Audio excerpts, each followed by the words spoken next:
আমি প্রথমে এই পিতা ঈশ্বরকে ধন্যবাদ দেই আর একটি সুন্দর সুযোগের জন্য, কারণ এটি আমার জীবনে একটি অত্যন্ত সুবর্ণ সুযোগ আমি মনে করি। আমাদের জীবনে যতগুলি সুযোগ থাকে এটি সবচেয়ে বড় সুযোগ, কারণ প্রভু যিশুর সেই বাক্য, পিতা ঈশ্বরের বাক্য নিয়ে কথা বলার সেই সুযোগ যখন আসে আমাদের, সেটি একটি সুবর্ণ সময় আমি মনে করি। এবং আমি আপনাদেরকেও ধন্যবাদ দেই, আমাকে সেই প্রভুর বাক্য বলার জন্য আপনারা আমাকে নির্বাচন করেছেন। এই জন্য আপনাদের প্রত্যেককে আমি এই সময় অন্তরের অন্তঃস্থল থেকে আমি ধন্যবাদ জানাই। আসুন আমরা সে বাক্যের কাছে যাই। আমি পবিত্র বাক্য হতে একটি অংশ হতে পাঠ করতে চাই এবং সেই বিষয়টি নিয়ে আজকে আমি আলোচনা করতে চাই। এটি লূক 14 অধ্যায় 25 থেকে 35 পদ পর্যন্ত। লূক 14 অধ্যায় 25 থেকে 35 পদ। একদা বিস্তর লোক তাহার সঙ্গে যাইতেছিল, তখন তিনি মুখ ফিরাইয়া তাহাদিওকে কহিলেন, যদি কেহ আমার নিকটে আইসে আর আপন পিতা মাতা স্ত্রী সন্তান সন্ততি ভ্রাতৃগণ ও ভগিনীগণকে এমনকি নিজ প্রাণকেও অপ্রিয় জ্ঞান না করে, তবে সে আমার শিষ্য হইতে পারে না। যে কেহ নিজের ক্রুশ বহন না করে ও আমার পশ্চাৎ না আইসে, সে আমার শিষ্য হইতে পারে না। বাস্তবিক দুর্গ নির্মাণ করিতে ইচ্ছা হইলে তোমাদের মধ্যে কে অগ্রে বসিয়া ব্যয় বিবেচনা না করিয়া না দেখিবে সমাপ্ত করিবার সঙ্গতি তাহার আছে কি না।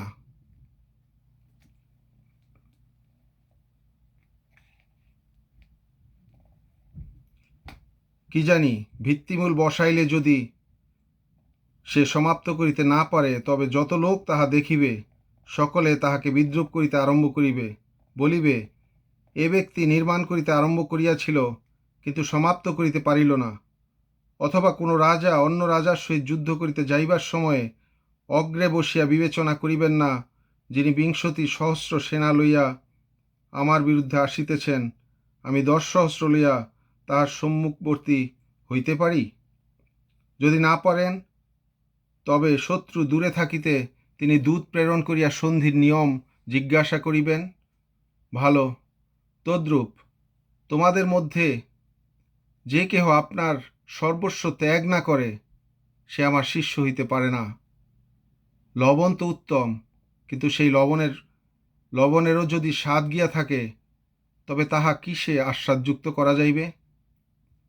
তাহা না ভূমির না সার ঢিবির উপযোগী।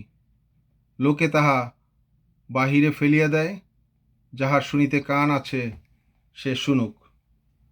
প্রভু তার নিজ বাক্য দ্বারা আমাদেরকে আশীর্বান্বিত করুন।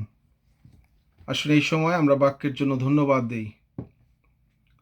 পবিত্রময় পিতা, তোমায় ধন্যবাদ দেই প্রভু। তোমার সমস্ত দয়া, আশীর্বাদ, অনুগ্রহ এই সময় প্রভু স্মরণ করি।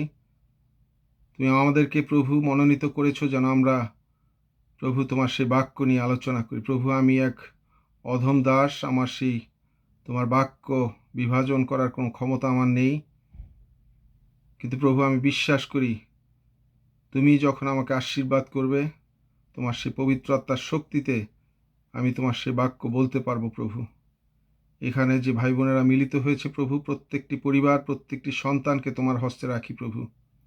তাদেরকে তুমি ব্যবহার করো, তাদের মধ্যে তোমার এই বাক্য প্রভু সেই দ্বিগুণ ফলবান করো প্রভু। আমাদের প্রত্যেকের অন্তরে তুমি সেই বাক্যের সে উপস্থিতি দাও প্রভু। আমরা যেন সর্বদা তোমার বাক্য নিয়ে প্রভু আমরা সেই উত্তম যোদ্ধা হতে পারি। তুমি আমাদেরকে আশীর্বাদ করো, আমাদের সকলের সহবর্তীও সঙ্গে থাকো। এই প্রার্থনা যিশু তোমার নামে চাই, আমেন। আমরা অনেকেই যিশুর কাছে আসি আমাদের সেই অনেক প্রয়োজনগুলি নিয়ে।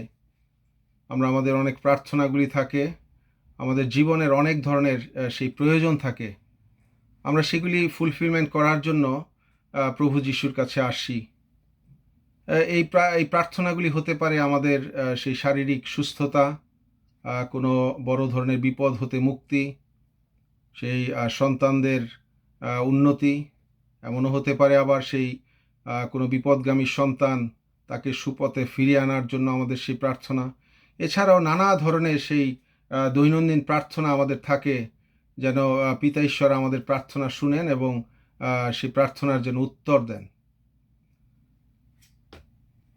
যখন আমরা আমাদের এই সমস্ত প্রার্থনাগুলির উত্তর আমরা পাই, তখন আমরা অনেকেই সে আনন্দিত হই এবং আমাদের যে সেই প্রার্থনা করার জন্য যে আমাদের সে আকাঙ্ক্ষা, সেটি আরও বেড়ে যায়। আমাদের আধ্যাত্মিক জীবনের যে উন্নতি, সেটি অনেক উচ্চতায় চলে আসে। আমরা প্রভুর সাথে আরও মিলিত হই। আমরা একটি সুন্দর আবেশে আমরা বাস করি এবং আমাদের সে আধ্যাত্মিক জীবনকে আমরা অনেক সময় তখন গড়ে তুলতে পারি আরও বেশি করে। তবে এর যখন নেগেটিভ বিষয়টি আমাদের মধ্যে থাকে, অর্থাৎ যখন আমরা প্রার্থনা করি এবং সেই প্রার্থনাটির উত্তর খুব সহজে না আসে, অনেক সময় আমরা দেখি যে পিতা ঈশ্বর অনেক সময় নিশ্চুপ থাকেন, তিনি সাইলেন্ট থাকেন, তিনি আমাদের প্রার্থনার উত্তর দিতে অনেক দেরি করেন। এবং এছাড়াও আরেকটি বিষয় রয়েছে যে আমাদের সেই প্রার্থনার উত্তর অনেক সময় সেই নেগেটিভ হয়ে যায়, না হয়ে যায়। অর্থাৎ আমরা একভাবে আমরা সেই প্রার্থনা চাইলাম, অথচ সেই প্রার্থনার উত্তর আমাদের অন্যভাবে দেওয়া হলো, আমাদের সেই না বোধক প্রার্থনার উত্তর দেওয়া হলো। অনেক সময় আমরা দেখেন যে আমরা সেই প্রিয়জনের জন্য প্রার্থনা করি, অনেক সময় প্রিয়জন আমাদের অসুস্থ থাকে, এমনকি আমাদের সেই অতি প্রিয়জন হতে পারে, আমাদের সন্তান হতে পারে, আমাদের স্ত্রী হতে পারে, আমাদের সেই পিতামাতা হতে পারে। তারা হয়তো এমন একটি রোগ যন্ত্রণায় কষ্ট পাচ্ছে যে তাদের সেই রোগ মুক্তির জন্য আমরা প্রার্থনা করি। তেমন অনেক সময় দেখা গিয়েছে যে আমরা সেই প্রার্থনার উত্তর এমনভাবে পাই যেটি আমরা সে প্রস্তুত ছিলাম না। পিতা ঈশ্বর হয়তো তাকে সেই জগৎ থেকে নিয়ে যান এবং সেটি হয় আমাদের জীবনে তখন একটি সেই করুণ অবস্থা। আমরা সেই বিষয়টিকে খুব সঠিকভাবে আমরা মেনে নিতে পারি না, আমাদের সেটি মেনে নিতে অনেক কষ্ট হয় এবং তখন আমরা সেই পিতা ঈশ্বরের প্রতি যে সেই অগাধ বিশ্বাস, সেটি আমরা অনেক সময় হারিয়ে ফেলি। আমরা তার সাথে যে চলার যে আনন্দ, সেটি থেকে অনেক সময় বঞ্চিত হই। তবে এটি কি সত্যিকার অর্থে আমাদের সেই ঐশ্বরিক জীবনে চলার পথ? সত্যি তা নয়। কারণ এটি যদি হতো তবে সেই বাক্য মিথ্যা হয়ে যেত। কারণ বাক্য বলে যে যাহারা ঈশ্বরকে প্রেম করে, যাহারা তাহার সংকল্প অনুসারে আহুত, তাহাদের পক্ষে সকলই মঙ্গলার্থে একসাথে কাজ করিতেছে। যদি এটি হতো, কারণ আমাদের জীবনের প্রত্যেকটি বিষয় আমরা মনে করি যে পিতা ঈশ্বরের হাত রয়েছে, তিনি সমস্ত কিছু জানেন এবং সমস্ত কিছু তিনি মঙ্গলের জন্য আমাদের জন্য করে থাকেন। অনেক সময় সেই আপাত দৃষ্টিতে আমরা দেখি যে সেগুলি আমাদের জীবনে হয়তো মঙ্গল বয়ে আনছে না, কিন্তু আমরা সেই দীর্ঘমেয়াদী চিন্তা করি না। অনেক সময় আমরা জগতের বিষয় চিন্তা করি, কিন্তু এই জগতের পরেও যে আরেকটি জগৎ রয়েছে এবং সেখানে আমাদের অনন্তকাল থাকতে হবে, সেই জগতের বিষয় চিন্তা করে অনেক সময় প্রভু যিশু বা পিতা ঈশ্বর আমাদের জীবনে সেই ডিসিশন আমাদেরকে দেন। প্রিয় ভাই বোন, ঈশ্বর আমাদের জীবনের সমস্ত প্রয়োজন তিনি জানেন এবং সেই মতো তিনি আমাদের প্রয়োজনগুলো মিটিয়ে থাকেন এবং অনেক সময় সেই আমাদের প্রয়োজনের অতিরিক্ত তিনি আমাদেরকে দিয়ে থাকেন। তবে শুধুমাত্র এই জন্য কিন্তু আমরা সেই পিতা ঈশ্বরের কাছে আসি না।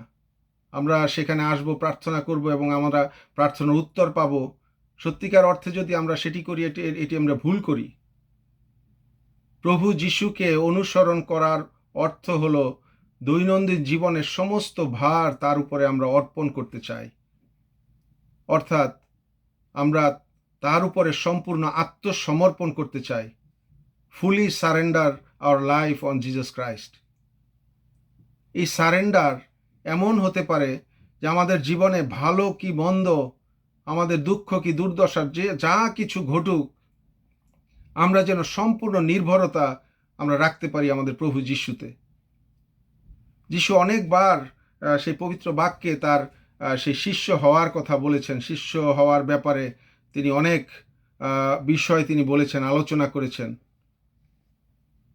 আমরা মথি 16 অধ্যায় 24 পদে দেখি তার শিষ্যদের তিনি বলেছেন, যদি কেহ আমার পশ্চাৎ আসিতে ইচ্ছা করে, তবে আপনাকে অস্বীকার করুক। আপন ক্রুশ তুলিয়া লোক এবং আমার পশ্চাৎগামী হোক। সেটি ছিল আমার সেই গত প্রচারের একটি মূল বিষয়। ওই সময় যিশু এই কথাগুলি তার শিষ্যদের বলেছিলেন। কিন্তু আজকে সেই জনতার মধ্যে তিনি এই একই ধরনের কথা তিনি আরেকটি বার সেই লোকলিখিত সুসমাচারে আমরা দেখি তিনি বলেছেন। তিনি বিস্তর লোকের মাঝে এই কথাগুলি তিনি আজকে বলছেন। আমরা যদি সেই ২৬, ২৭ এবং ৩৩ পদ লক্ষ্য করি, সেখানে একটি মূল বিষয়ের উপরে গুরুত্ব আরোপ করা হয়েছে, আর সেটি হলো আমার শিষ্য, মাই ডিসাইপল। ৩টি পদের শেষের অংশেই বলা হয়েছে, সে আমার শিষ্য হইতে পারে না। অর্থাৎ প্রভু যীশু যে সমস্ত আদেশগুলি আমাদেরকে বলেছেন, যে সমস্ত উপদেশগুলি দিয়েছেন, সেগুলি যদি আমরা না করতে পারি, তবে তিনি আমাদেরকে সতর্ক করে দিয়েছেন যে আমরা তার শিষ্য হইতে পারবো না। তিনি বলেছেন, সে আমার শিষ্য হতে পারে না। অর্থাৎ প্রভু যীশু যে কাজগুলি আমাদেরকে করতে বলেছেন, সেটি আমাদের করা অত্যন্ত প্রয়োজন। তার শিষ্য হওয়া আমাদের অত্যন্ত প্রয়োজন। আর যদি না হয়, তবে এই বাক্য মতো আমরা আমাদের জীবনযাপন করছি না, আমরা বাক্য মতো আমাদের জীবনকে সে পরিচালিত করছি না। এখন আমরা দেখি যে এই ডিসাইপলশিপ কি, এই শিষ্যত্ব কি। What is discipleship? Discipleship is a total take over or total surrender our life on Jesus Christ. অর্থাৎ যীশু খ্রিস্টের শিষ্যত্ব বরণ হলো তার উপরে আমাদের জীবনের সম্পূর্ণ আত্মসমর্পণ। একজন দস্যু বা ডাকাত বা কোনো খারাপ লোক যখন সেই আইনশৃঙ্খলা বাহিনীর নিকটে সে আত্মসমর্পণ করে, তারপরে তার সেই প্রিভিয়াস জীবনের কোনো সেই চিহ্নই থাকে না। সে হয়তো সেই গতকালও তার জন্য মানুষ অনেক সেই ভয়ে সে ভীত ছিল, তারা বাইরে বেরোতে পারতো না, তারা সেই তার ভয়ে নানাভাবে তারা আতঙ্কিত থাকতো। কিন্তু তার পরের দিনই যখন সে ধরা পড়েছে, তখন তার জীবন সম্পূর্ণরূপে পাল্টে যায়। সে নিজের ইচ্ছায় আর কিছু করতে পারে না, তার জীবন চলে অন্যের ইচ্ছায়। অন্যে যে তাকে যেভাবে চালাবে, ঠিক সেইভাবে তাকে চলতে হবে। ঠিক তদ্রূপ আমরাও যখন প্রভু যিশুর কাছে আমরা আত্মসমর্পণ করব, আমাদের জীবনে আসবে এক আমূল পরিবর্তন। আমাদের জীবনের পরিচালক হবেন তখন তিনি, প্রভু যীশু খ্রিস্ট। সেই জীবন গাড়ির চালকের আসনে তখন তিনি বসবেন, এবং আমরা বসবো তখন সেই যাত্রীর আসনে, এবং তিনি সেই স্টিয়ারিংয়ে বসে সেই গাড়ি চালাবেন, এবং আমরা তখন চলে যাব সেই আনন্দ গাড়ি ছুটে চলবে স্বর্গরাজ্য নামক এক সৌন্দর্যের গন্তব্যস্থলের দিকে। এই স্বর্গরাজ্য আসলে কি? আমরা যদি মথি 13 অধ্যায় দেখি, সেখানে প্রভু যীশু সেই বিস্তর জনতার মধ্যে 7টি প্যারাবল বা দৃষ্টান্ত সেখানে বলেছিলেন, এবং সেখানে তিনি সেটি নিয়ে আলোচনা করেছিলেন। সেখানে একটি দৃষ্টান্ত রয়েছে স্বর্গরাজ্য সম্পর্কে। আমরা যদি মথি 13 অধ্যায় 44 থেকে 46 পদ আমরা দেখি, সেখানে দুটি বিষয় তুলে ধরা হয়েছে। স্বর্গরাজ্য ক্ষেত্র মধ্যে গুপ্ত এমন ধনের তুল্য, যাহা দেখিতে পাইয়া এক ব্যক্তি গোপন করিয়া রাখিল, পরে আনন্দ হেতু গিয়া সর্বস্ব বিক্রয় করিয়া সেই ক্ষেত্র ক্রয় করিল। আবার স্বর্গরাজ্য এমন এক বণিকের তুল্য, যে উত্তম উত্তম মুক্তা অন্বেষণ করিতেছিল। সে একটি বহুমূল্য মুক্তা দেখিতে পাইয়া গিয়া সর্বস্ব তাহা বিক্রয় করিল। এখানে দুটি সেই ভিন্ন ভিন্ন দৃষ্টান্ত বলা হয়েছে, কিন্তু দুটি ভিন্ন দৃষ্টান্তের মধ্যে কিন্তু একটি বিষয় সেখানে কমন রয়েছে, এবং সেই বিষয়টি কি? সর্বস্ব বিক্রয় করিয়া। এই সর্বস্ব বিক্রয় আসলে কি? যিশু কি বুঝাতে চেয়েছেন যে সর্বস্ব বিক্রয়? প্রিয় ভাই বোন, এই সর্বস্ব বিক্রয় হলো সম্পূর্ণ আত্মসমর্পণ। আত্মসমর্পণের মধ্যে দিয়ে তার শিষ্যত্ব গ্রহণ। আজকে আমি সেই শিষ্যত্ব গ্রহণ সম্পর্কেই আমি কিছু কথা আপনাদের মধ্যে তুলে ধরতে চাই। সেই দুজন ব্যক্তি তারা স্বর্গরাজ্য নামক এক সেই গুপ্ত ধন বা এক মহামূল্য মুক্তার সেই সন্ধান পেয়েছিল, যার জন্য তারা তাদের সর্বস্ব বিক্রয় করে দিয়েছিল। ঠিক তদ্রূপ আমরা যদি স্বর্গরাজ্যের অধিকারী হতে চাই, তবে আমাদের নিজেদের জীবনকে সেই প্রভু যিশুর কাছে সম্পূর্ণরূপে বিক্রি করে দিতে হবে। কারণ পবিত্র বাক্য বলে, সে প্রথম পিতর 1:19 বলে, কিন্তু নির্দোষ ও নিষ্কলঙ্ক মেষশাবক স্বরূপ খ্রিস্টের বহুমূল্য রক্ত দ্বারা তোমরা মুক্ত হইয়াছ। প্রথম করিন্থীয় 6:20 বলা রয়েছে, আর তোমরা নিজের নও, কারণ মূল্য দ্বারা কৃত হইয়াছ। আমরা গান গাই, রক্ত দিয়ে যিশু কিনেছেন আমায়। আরেকটি গান রয়েছে, রক্তের বিনিময়ে দিয়েছ তুমি স্বর্গের অধিকার। অর্থাৎ প্রভু যিশু যেমন তার বহুমূল্য রক্তের বিনিময়ে তিনি আমাদেরকে কিনে নিয়েছেন, তার এই আত্মদানের সম্মানার্থে, আমি এখানে সেই বিনিময়ে বলতে চাই না, কারণ প্রভু যিশুর সেই তিনি তার জীবনের বিনিময়ে আমরা কিছু দিতে পারবো না, তাই সেই ধৃষ্টতা আমার নেই। আমি শুধু বলতে চাই তার সম্মানার্থে তার কাছে আমাদের নিজেদেরকে সম্পূর্ণভাবে সেই সঁপে দিতে হবে, পুরোপুরি আত্মসমর্পণ করতে হবে। 26, 27 এবং 28 তিনটি পদে, 26, 27 এবং 33 এই তিনটি পদে ডিসাইপলশিপ বা শিষ্যত্বের কথা বলা রয়েছে। এই ডিসাইপলশিপ তিনটি সত্যের উপরে প্রতিষ্ঠিত। এই তিনটি সত্য নিয়ে আমি কিছুটা আলোকপাত করতে চাই। এই তিনটি সত্যের মধ্যে প্রথম সত্যটি হলো, discipleship is to deny all of our past priorities. অর্থাৎ শিষ্যত্ব গ্রহণের মধ্যে দিয়ে আমাদের যে পূর্ব অগ্রাধিকার সমূহ ছিল, সেইগুলিকে আমাদেরকে অস্বীকার করতে হবে। দ্বিতীয়ত, there is a cost of discipleship. এই ডিসাইপলশিপ গ্রহণের মধ্যে দিয়ে আমাদেরকে একটি মূল্য বিবেচনা করতে হবে। এবং তৃতীয়ত, ডিসাইপলশিপ ইজ এ টোটাল ইউজেবিলিটি। অর্থাৎ শিষ্যত্ব গ্রহণ হলো একটি পূর্ণ গ্রহণযোগ্যতা। আমরা যদি 26 পদে দেখি, সেখানে বলা রয়েছে, যদি কেহ আমার নিকটে আইসে আর আপন পিতা মাতা স্ত্রী সন্তান সন্ততি ভ্রাতৃগণ ও ভগিনীগণকে এমনকি নিজ প্রাণকে অপ্রিয় জ্ঞান না করে, তবে সে আমার শিষ্য হইতে পারে না। তেমনি আমরা 33 পদেও দেখি, ভালো তদ্রূপ তোমাদের মধ্যে যে কেহ আপনার সর্বস্ব ত্যাগ না করে, সে আমার শিষ্য হইতে পারে না। অর্থাৎ আমরা দেখি যে জাগতিক জীবনের যে আমাদের যে সেই প্রায়োরিটিস, অধিকার, অগ্রাধিকারগুলি, সেইগুলি যদি আমরা বিসর্জন না দিতে পারি, তবে আমরা তার শিষ্যত্ব গ্রহণ করতে পারি না। আমরা এই প্রায়োরিটিসগুলো কি? আমরা যদি দেখি যে প্রথমত সেই প্রায়োরিটিসের মধ্যে প্রথমতই হলো আমার নিজের জীবন, আমার নিজের জীবনের সেই সুখ আনন্দ বা আমিত্ব, সেটি প্রথমত। দ্বিতীয়ত হলো আমার পরিবার, আমার স্ত্রী, আমার সন্তান, আমার পিতামাতা, আমার আত্মীয় স্বজন, অথবা আমার সেই সম্পর্ক। এবং তৃতীয়ত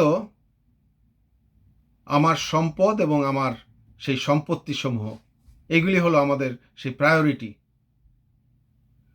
আমরা যদি সত্যিকার অর্থে সেই প্রভু যিশুর শিষ্যত্ব গ্রহণ করতে চাই, তবে আমাদের এই প্রায়োরিটিগুলিকে আমাদেরকে অস্বীকার করতে হবে বা ত্যাগ করতে হবে, বা পবিত্র বাক্যে বলা রয়েছে যে অপ্রিয় জ্ঞান করতে হবে।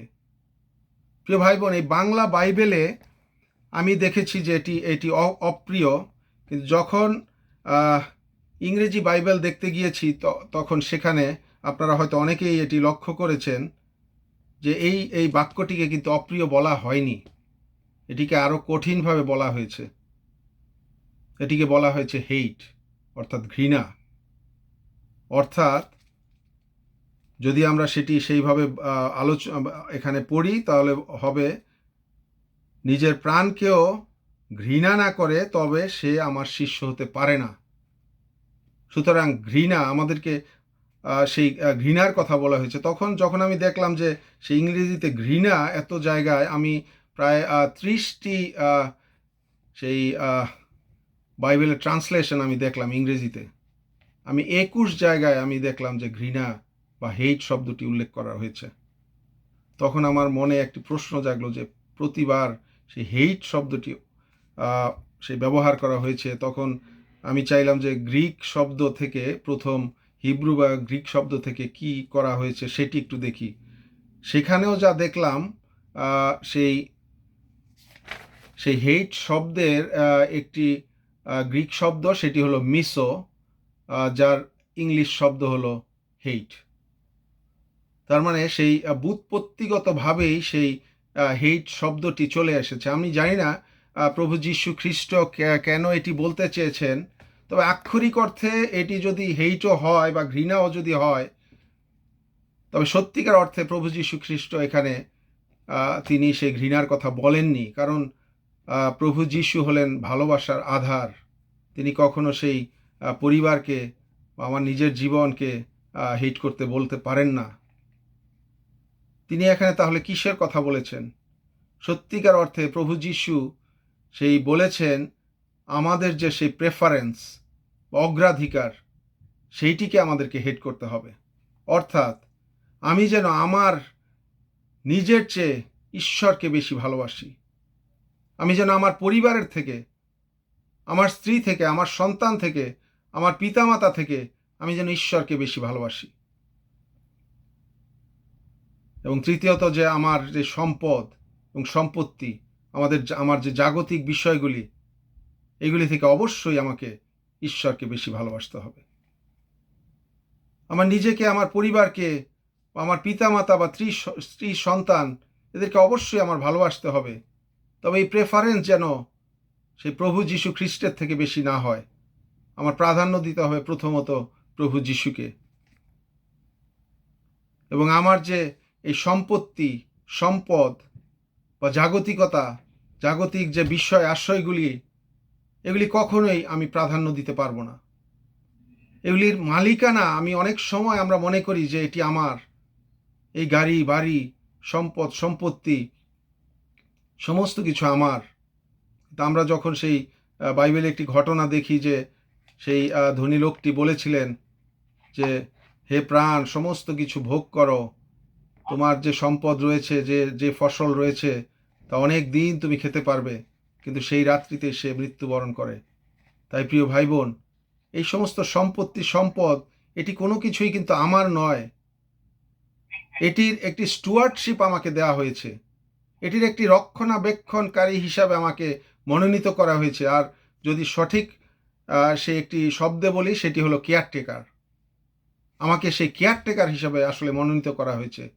এটি আপনারা নিশ্চয়ই আমার সাথে একমত হবেন। কারণ যে সম্পদ সম্পত্তি, এটি আজ আছে কাল নেই। কারণ আমি যখন চোখ বুঝবো, সমস্ত কিছু সে পড়ে থাকবে। তাই আমি এটিকে শুধুমাত্র ঈশ্বর আমাকে যেটি দিয়েছেন, সেটির যেন আমি রক্ষণাবেক্ষণ করতে পারি এবং কখনোই যেন এর প্রতি অতিরিক্ত আকৃষ্ট হয়ে না পড়ি, আসক্ত হয়ে না পড়ি। ফিলিপিও তার 3 অধ্যায় 7 থেকে 8 পদে বলা রয়েছে। ফিলিপিও তার 3 অধ্যায় 7 থেকে 8 পদ, কিন্তু যাহা যাহা আমার লাভ ছিল, সেই সমস্ত খ্রিস্টের নিমিত্ত ক্ষতি বলিয়া গণ্য করিলাম। আর বাস্তবিক আমার প্রভু খ্রিস্ট যিশুর জ্ঞানের শ্রেষ্ঠতা প্রযুক্ত আমি সকলই ক্ষতি বলিয়া গণ্য করিতেছি। তাহার নিমিত্ত সমস্তই ক্ষতি সহ্য করিয়াছি এবং তাহা মলবৎ গণ্য করিতেছি, যেন খ্রিস্টকে লাভ করিতে পারি। সাধু পৌল যখন সেই জাগতিক বিষয়গুলির দিকে তাকিয়েছেন, তিনি দেখেছেন সকলই অসার। তিনি দেখেছেন এর মধ্যে দিয়ে আমরা সেই আমাদের ঐশ্বরিক জীবনের অনেক কিছু আমরা সেখানে খুঁজে পাই না। এবং তাই তিনি বলেছেন এইগুলি আসলে, তিনি উল্টো বলেছেন যে এগুলি আমার লাভের চেয়ে এগুলি ক্ষতির পরিমাণ আমার বেশি। আমি এইগুলিকে ক্ষতি হিসাবে গণ্য করেছি। আমরা কি পেরেছি আমাদের যে জাগতিক সম্পদ সঞ্চয়, আমাদের যে সেই প্রভাব প্রতিপত্তি রয়েছে, এইগুলি কখনো আমরা ক্ষতি হিসাবে বিবেচনা করতে। এবং তিনি পরিশেষে একটি কথা বলেছেন, যেটি সেই সর্বোচ্চ বর্জ্য পদার্থ, সেই মলবৎ তিনি গণ্য করেছেন এইগুলিকে। অর্থাৎ তিনি সেই জগতের বিষয়গুলির সাথে এতই তিনি সেই বিরক্ত হয়ে গিয়েছিলেন যে তিনি এটিকে সেই মলবৎ গণ্য করেছেন। প্রিয় ভাই বোন, আমরা আজকে আমাদের সেই পজিশনটি আমরা দেখতে পারি, আমরা আমাদের সেই সম্পত্তি নিয়ে আমরা কোথায় আছি। আমি যে দ্বিতীয় যে বিষয়টি বলবো সেটি হলো যিশুর শিষ্যত্ব গ্রহণের জন্য আমাদের মূল্য বিবেচনা করতে হবে। There is a cost of discipleship. আমাদের সেই ডিসাইপলশিপের জন্য আমাদেরকে সেই একটি কস্ট বিবেচনা করতে হবে। অর্থাৎ আমাদেরকে এর যে সেই কনসিকোয়েন্স সেটি আমাদেরকে বিবেচনা করতে হবে। আমরা এই বাক্যে আমরা দেখেছি কয়েকটি বিষয়। সেখানে সেই একটি দুর্গ নির্মাণের কথা বলা হয়েছে।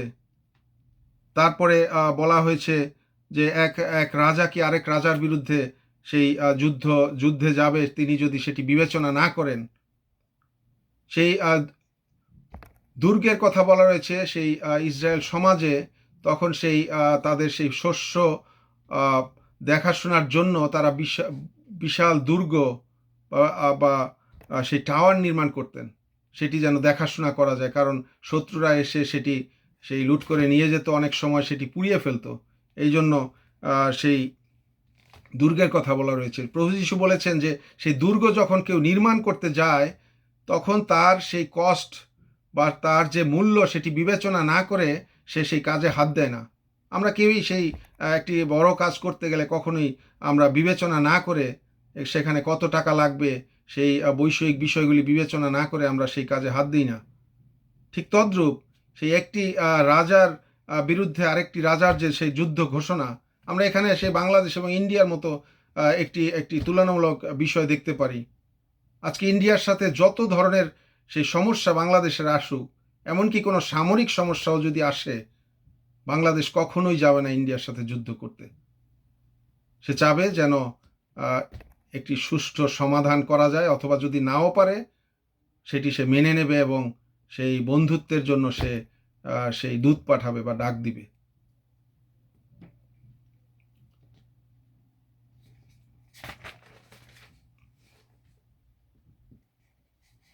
ঠিক তেমনি আমরা যখন যীশু খ্রিস্টের সেই শিষ্যত্ব বরণ করি, অবশ্যই আমাদেরকে প্রথমে সিদ্ধান্ত নিতে হবে যে জীবনের শেষ দিনটি পর্যন্ত সেই জাগতিক জীবনের সমস্ত ঝড় ঝঞ্ঝা বিপদ পরীক্ষার মধ্যে দিয়ে আমরা কি প্রভু যীশুতে বিশ্বস্ত থাকতে পারবো কিনা, আমাদের এই কষ্টটাকে বিবেচনা করতে হবে।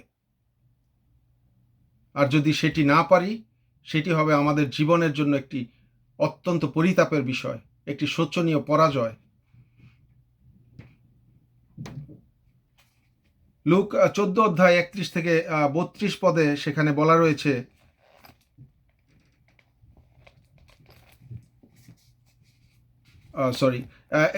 এই দৃষ্টান্ত দুটির মধ্যে দিয়ে আমরা বলতে চাই যে আমাদের জীবনের যদি সর্বস্ব আমরা ত্যাগ না করতে পারি, তবে আমরা সেই প্রভু যিশুর সেই রাস্তা আমরা দেখতে পারবো না। অর্থাৎ প্রভু যিশু এখানে বলতে চাচ্ছেন যে আমরা তার শিষ্যত্ব বরণের পূর্বে আমরা যেন আমাদের নিজেদের জীবনকে প্রথম পর্যালোচনা করি। কারণ তার জন্য আমাদেরকে অনেক মূল্য দিতে হবে, আমাদেরকে অনেক সময় সর্বস্ব ত্যাগ করতে হবে। কোনো সময় কাউকে বলতে শোনা যায় যে আমি যিশুকে বা তার পথে চলে আমি বিশ্বস্ত থেকে আমি আগের থেকে আরও অনেক গুণে আমি অনেক কিছু পেয়েছি, অনেক সমাধান তিনি আমাদের জীবনে দিয়েছেন। কিন্তু এটি সবসময় সত্যি নয়। কারণ প্রভু যিশু আমরা দেখেছি যে চরম বিশ্বস্ত থেকেও প্রভু যিশুর কাছে আমরা অনেক সময় আমাদের জীবনে নেমে আসে সেই অনেক হতাশা, অনেক দুঃখ, কষ্ট, বেদনা। কারণ এগুলি আমাদের চিন্তা করতে হবে, এগুলি আমাদের জীবনের দৈনন্দিন জীবনের অংশ। এটিকে সাথে নিয়েই আমাদের সেই জীবন পরিচালনা করতে হবে। আমি যে তৃতীয় যে বিষয়টি সেটি তৃতীয় এবং শেষ বিষয়টি সেটি হলো শিষ্যত্ব গ্রহণ হলো একটি পূর্ণ গ্রহণযোগ্যতা, অর্থাৎ সেখানে সেই লবণের বিষয়ে বলা রয়েছে। এই লবণের বিষয়ে লবণের যে উপকারিতা তা ব্যাখ্যা করা হয়েছে। জিহুদি সমাজে লবণ ছিল একটি গুরুত্বপূর্ণ উপাদান এবং এটি পুরাতন নিয়মেও আমরা বিভিন্ন জায়গায় সেই লবণের ব্যবহার সম্পর্কে দেখি।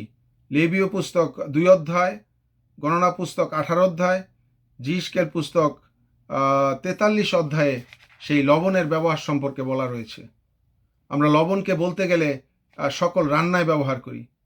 প্রভু যিশু বলেছেন, যদি তার শিষ্য হতে চাই তবে যেন আমাদের সেই ব্যবহার যোগ্যতা থাকে, আমরা যেন তার রাজ্যের জন্য আমরা নিজেরা ব্যবহৃত হই, আমরা যেন সুসমাচার জাতির কাছে প্রকাশ করি। আর যদি তা না করতে পারি তবে আমাদের জীবন হয়ে যাবে অন্তঃশ্বাস শূন্য। তখন তার নরকের আগুনে নিক্ষিপ্ত হওয়া ছাড়া আর কোনো উপায় থাকবে না।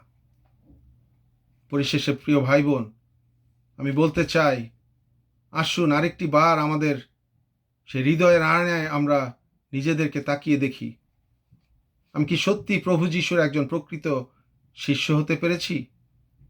আমি কি সত্যি আমার নিজেকে অস্বীকার করতে পেরেছি? আমি কি সত্যি প্রভু যিশুকে আমার স্ত্রী, আমার সন্তান, আমার পিতামাতার চেয়ে প্রথম স্থানে অধিষ্ঠিত করতে পেরেছি? এবং যে জাগতিক বিষয়গুলি রয়েছে, সেই ধন সম্পদ, প্রভাব, প্রতিপত্তি, নেম অ্যান্ড ফেম, সমস্ত কিছুকে আমি কি তুচ্ছ জ্ঞান করতে পেরেছি? যদি পেরে থাকি তবে অবশ্যই প্রভু যীশু আমাদের জীবনে প্রচুর আশীর্বাদ করবেন। আর যদি না পেরে থাকি তবে এখনও আমাদের জীবনে সেই সময় রয়েছে। আজই যেন আমরা প্রভু যীশুর একজন প্রকৃত শিষ্য হওয়ার জন্য আমাদের নিজেদের জীবনকে আমরা আত্মনিয়োগ করি। আপনাদেরকে ধন্যবাদ আমার বাক্য এতক্ষণ ধৈর্য ধরে শোনার জন্য। প্রভু পিতা ঈশ্বরকে ধন্যবাদ দেই এবং আপনাদের প্রত্যেককে ধন্যবাদ দেই। ধন্যবাদ। ধন্যবাদ লিটন দয়কে।